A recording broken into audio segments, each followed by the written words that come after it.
appreciate you coming in today. Thank you for having me. So Kate. hold this up. Let's tell folks the book that's on everyone's nightstand right now in Rhode Island. It should be. If you want to know about history and about, again, a company of just major importance here to the state, you were asked by a Sharp to write the book. Well, yes. I became aware that Hank and Peggy Sharp wanted someone to tell their story, and so we struck a deal where I would tell the story if they wouldn't censor it, and they said that's exactly what we want. We do not want a coffee table book, a vanity book. We want a true, unvarnished history of the Brown and Sharp. So how long ago did they approach you? How much of an undertaking was this for you? Former Projo writer, you've written several other books. Talk to us about the process when they say, you should write this, and you say, okay. I mean, where does one even start? Well, they agreed that I could hire my sister as a research assistant, and she is when she gets onto a project, she becomes wonderfully obsessed. And she went into the archives at the Rhode Island Historical Society, and together we would discuss where we should go next, which files we should plunge into next, and then she would give me material, and I would sit at home and try to weave that straw into narrative gold, I guess. So how important is the Brown and Sharp story to the development of manufacturing, the state in general? Oh, central. I mean, it really is. Brown and Sharp was one of the first, if not the first, companies to apply armory technology, the system of making interchangeable parts for rifles. Mm-hmm. They were one of the first companies to apply that technology to a civilian product, a sewing machine. And that was tricky. That we take it for granted now, but you have to have a model sewing machine. Every part has to fit that thing exactly, which means you have to hold it the same way exactly through jigs and fixtures. You need gauges to make sure every part specifically fits that machine. So it's a whole system. And Lucian Sharp, as a 19-year-old apprentice, saw how that was done up in Worcester, where they made the pepper box pistol that all the miners of 1849 took out west with them. And 9 years later, when some Virginia mountaineer approached him about building his newfangled sewing machine, Lucian said, I will build you a sewing machine, but I'm going to do it using the armory system. So it was really, a central, one of the first companies to say, okay, that's not true mass production. That comes later when Henry Ford basically takes the armory system and puts it on a moving chain. Mm-hmm. But it's the forerunner to that. The forerunner. And as you said, when you talk with the Sharps, they said, we don't want to sugarcoat anything. So what's some of the more, I don't want to say salacious, but I mean, this isn't a, Yeah. This is living history here. And what are some of the things that you write about or uncover that, I don't want to say less than savory, but it's a down and dirty business. Right. Well, there were a couple of things. I mean, they were very honest and open with even some family business. That Mr. Sharp's, I guess you could call him his uncle, right? His uncle and his father had a real falling out over who would run the company in the early 1900s, because his uncle, no shame in it nowadays, but he suffered from mania. And so he was the oldest son, and there was an assumption he would run the factory.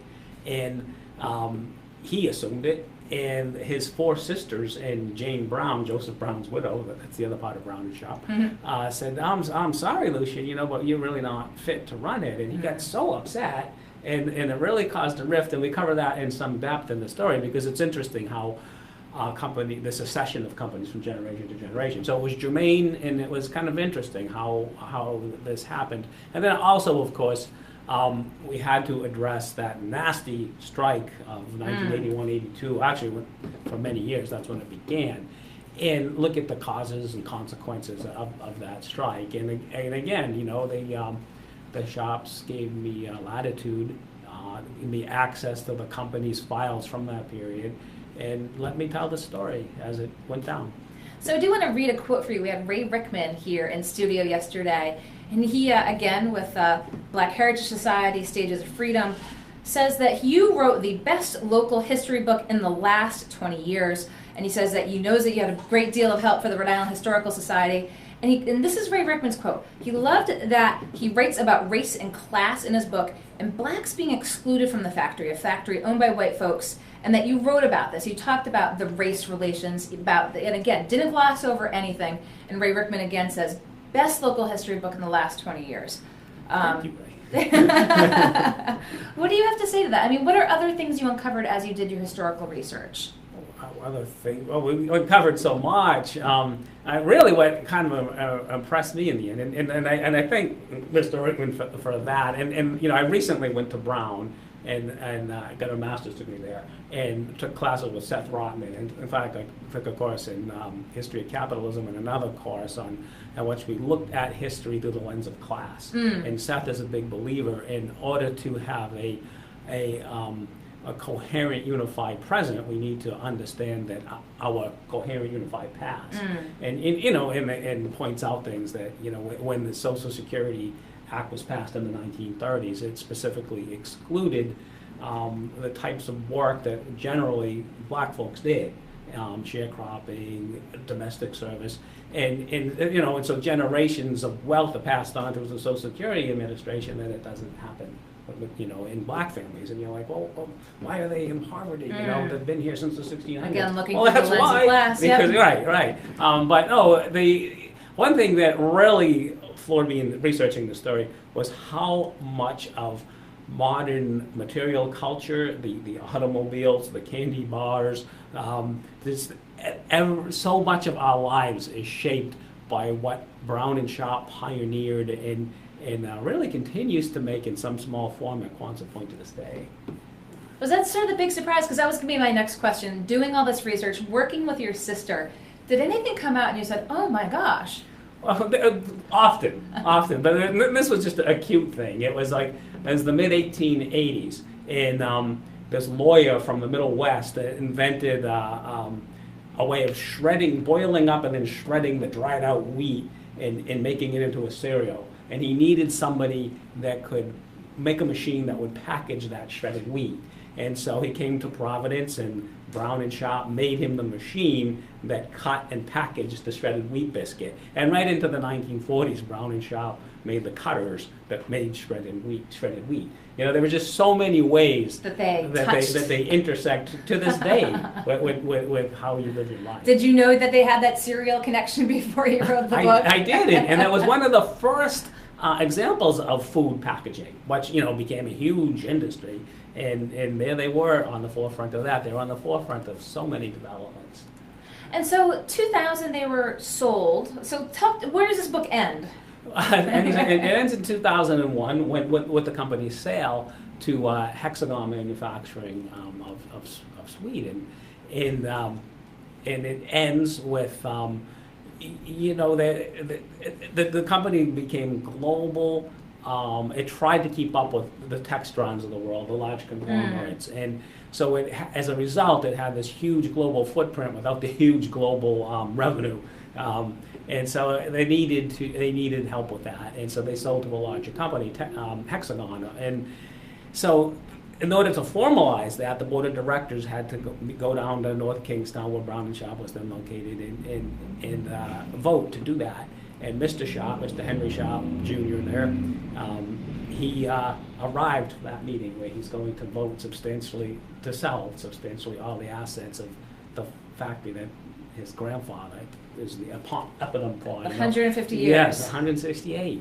And it's breaking his heart, but he realizes he has to do it. So he goes to scan himself into the factory, and he takes his computerized ID card. And it's brittle at this point. It's old. He's used it a lot. And on the last day when he's going to go in to vote to sell the company, the card breaks in his hand. And he can't scan in. So he finds himself locked on the outside knocking, hoping that someone might let him in. How allegorical. I'm assuming someone did eventually let him in. Somebody let him in, and they sold it. And and then for a long time it broke his heart to see the Brown and Sharp plant off right across Route 95, across Route 95 from the Providence Place Mall. It says the Foundry. It's a very visible Rhode Island old mill factory. Oh, yeah. And now it's high-end apartments. But for a long time, from the 1960s when Brown and Sharp moved out of there until the early 2000s, it was really derelict. You know, and now we had a big party there Friday night to celebrate the release of the book, and I looked over and there's Mr. Sharp enjoying himself with the swing band and it kind of was nice to see that repurposing of that space into something useful, something that seems to do a good job of drawing pedestrian traffic across underneath Route 95 and bringing some life into the West End and up towards Oleyville. And I think it's we're going to have a really nice walkway along the Woonasquatucket all the way up to Barney B. Evans's water fireplace. Yes, that beautiful new building. Yeah, so it's nice. It's what I think we're finally making connections across. Route 95 went through in the mid 1960s and just kind of severed all the veins and arteries that connected to that. That's what happens with highways. You hear it with 610, Right. You hear it with 95. But you were there Friday night, big party. Who turned out?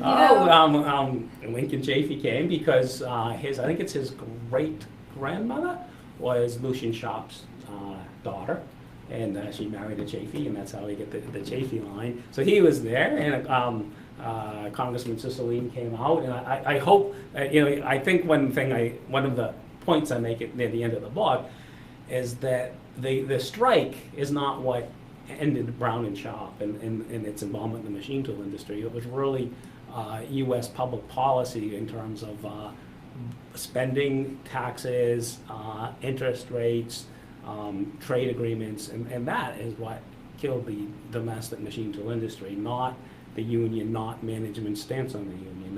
That sometimes people want to blame one or the other. And while they were fighting over something, another dog came in and took the bone. So you come to that conclusion in the book about the eventual the sale of Brown and Sharp to a Swedish company. So what have folks said? You had the party, the book's been out. Holding it up here. So buy it online, buy it in local bookstores. Yes. There was a nice review in the Providence Journal by Patrick Connolly, and after that, Books on the Square called and said, "Hey, we need a few more," which reminds me I haven't done it. And Twice Told Tales in Cranston called, and they wanted a couple of copies. So a few more copies needed in the bookstores. So folks have been reading this. I mean, what have you heard from not just the party last week, but maybe folks who've read it and come up to you and say, "Gerald, I want to talk about this," or "I learned that." What's the reaction been when you've talked with folks who've read it so far? One of surprise, I think, because when I try to give an elevator speech on what I writing about, I was like, well, I'm writing about an old metals industry, looking at U.S. public policy through the lens of a Rhode Island metals manufacturer, and people's eyes glaze over. And I think they're surprised that this is a human story.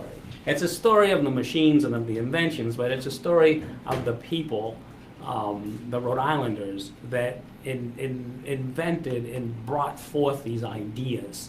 And it's just not about metal, it's about the ideas embodied in the metal. Well, because I've talked with so many folks who've read it. Bob Whitcombs, who's been in here, has been talking about the book. It seems like everyone's been reading it. And you're going to be sort of on the circuit going to places talking about it a little more. But for you, Gerald, what's next on your list? Do you have a next book that you're working on? I have ideas, but I've written a couple of books largely on spec, like Nathaniel Green. I was employed at the Providence Journal when I wrote most of that as a series, and I've found that before I write another one, it's nice, like in this situation, to have a patron. So Yes. to write a book on spec, I have ideas, but I don't have funding. So I'll probably pull away on my ideas, but the one I'll write next is the one somebody will pay me to write. See if you can get someone. And so talk to us a little bit about the process. Again, you come from the journalism world, and as you said, you wrote some of the Nathaniel Green stuff while you were at the Journal. But what does it mean? I mean, to those of us who've seen Misery and sitting down at the computer and the typewriter trying to type something out, how long did it take you, and sort of what was your rhythm? What was your process for writing the book? What was great about this one was Hank and Peggy Sharp didn't ask me to do this, but I felt sort of an obligation to keep them in the loop. So I wanted to give them 1,000 words a week. Okay. I thought that's reasonable. That's about 5 pages on your word screen, And with Gene feeding me a material to sort of examine and analyze, and of course doing a lot of secondary research. I wasn't just using the primary, but trying to put things in context. So I try to write about 1,000 words a week and then send it out weekly to Hank and Peggy. And so that was nice. It kept me, that was my rhythm, was 1,000 words a week, and we've got, about 120,000 words in it, so that's 120 weeks. So, you know, but it took a little longer than that, of course. I think we signed the contract in November 2013, and I gave them a final draft in November 2016, and then did some editing and things like that. So it was about 3 years. Again, just there. I mean, are you a computer writer, a typewriter writer? What's your preference? I probably from my 25 years in journalism, I've come to like to just write on the computer, on the keyboard. Yeah. I have friends, novelists who, Andre Dubus III, he writes all his out longhand, and then he, does some editing as he types it in. I like to get it up there because that's how I had to do it as a journalist, get it up fast. So, as a journalist, writing about Nathaniel Greene, writing about Brandon Sharp, any interest in fiction? Yes. I got into writing because I thought I'd be a fiction writer, and that's how I know Andre Dubus III. I was a student of his father at Bradford College, because a great fiction writer. And the problem with fiction is you have to let your characters go. If your character wants to do something terrible, you have to let him. And I'm like, no. And so I tend to approach it, and my characters come off kind of wooden. And whereas nonfiction, I find the thrill of discovery is in discovering the structure of the work. Like you're looking at, okay, I have all this material, and now I have to figure out the armature on which to hang it. And the thrill of discovery is finding that structure, whereas the fiction writer finds the thrill of discovery and when his or her character does something unexpected. Well, you're true to yourself and know what you like to do and what you like to write about. So I know you said you're looking for that person to be that sort of benefactor. What areas of interest would you like to explore if someone were to say, you know what, I'd like to give that man some money? Well, ideas, I guess, really 19th and 18th century American history, and that's kind of broad, of course, but, I've had ideas, like I've recently become a docent up at Lippitt House, and you have 5 generations of really well-documented Lippitt life, and I think you could weave a really good narrative out of that, and I think, well, why, you talked about class in history, and Lippitt's would be very upper class, and so why not, like Seth Rotman does, try to find out, about the people who dredge the harbors, and that, well, that's harder work. I mean, you have to be a really great researcher, because the worker doesn't leave as good of a record as the businessman, and so that family that lived in that one house up on Hope Street for all those generations, they were pack rats. They have all their records. They're a memoir from an officer in the American Revolution. And then you can work that all the way up to Fred Lippitt running against Buddy Cianci in 1988 and losing by 327 votes. And, when I study the Lippitts and their sacrifices in the world wars and their businesses, and I think, how could Fred Lippitt lose to Buddy Cianci? It's something about the culture, I guess. So I think they'll make an interesting story. But that's just one, and I think another one would be, I'd like to take another look at, kind of like what Gordon Wood did with figures of the American Revolution, but take a very different conclusion than Wood. Wood was like talking about their virtue, and I really think they were kind of colonial rogues who really wanted to appropriate the powers and property of the aristocracy as their own, because the king had become like an absentee landlord, and that was true of all the American Atlantic revolutions of that time. And I think if you look at Stephen Hopkins in that vein, and you see some of the stunts that he pulled as governor, and he could have a really good book on colonial rogues of the American Revolution, including Nathaniel Greene. Right? Oh, I love. A little bit more of living history, and when you write these things, does it ever occur to you, this could maybe be a documentary, or this could maybe be a movie? Absolutely. With the Brown and Sharp story, I have a friend, Bill Gutentag. We were night fellows at Stanford together. And he's won a couple of those Oscar statues. I went posing with Bill's Oscars. And, So you posed with an Oscar before. Yeah. Getting ready for the Brown and Sharp Oscar. So I sent Bill a note saying, Bill, if you're looking for another documentary project, because I think the Brown and Sharp story is very much lends itself to a cinematic approach. It's that final scene where he goes in with the cart and it breaks and he's knocking on the door and they're selling the company. I mean, we know how it ends, but again, it just, you think of it, as you said, as a business, but there's just so much more. Oh yeah, it really, a title I wanted for the book was, I wanted to call it Brown and Sharp, the company that shaped the world. And my publisher said, oh, that's hyperbolic. But it isn't. It's really true. I mean, Brown and Sharp, the inventions they made to shape metal, I mean, they made the machine that made it possible to make drill bits.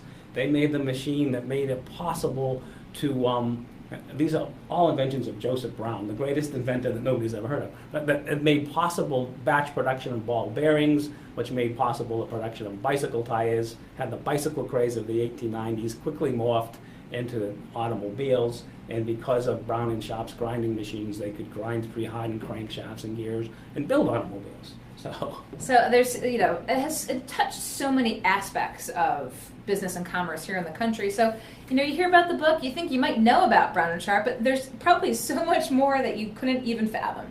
Oh yes, there was so many good stories that fell by the wayside, and sometimes my sister would get really obsessed with one that she thought was great, and she'd go really deep into the research on it, and I'd think to myself, I hate to waste this research, but I can't shoehorn this into this 120,000 word story.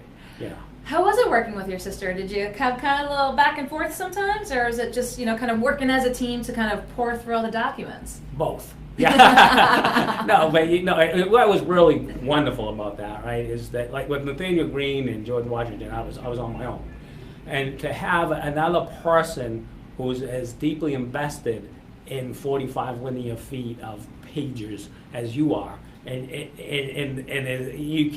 you're thinking, I'm feeling a pull of interest toward this. Is it just me? And often we were on the same page.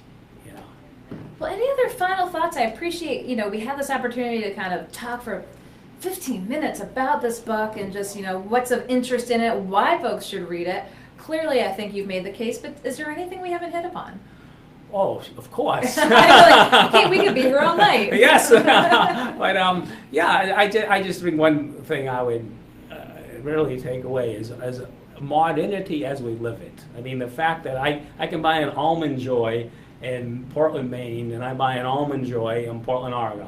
The thing is the same shape, the same weight, the two nuts are in the same place. And that's because of a coordinate measuring machine that Brown and Sharp developed in the 1980s.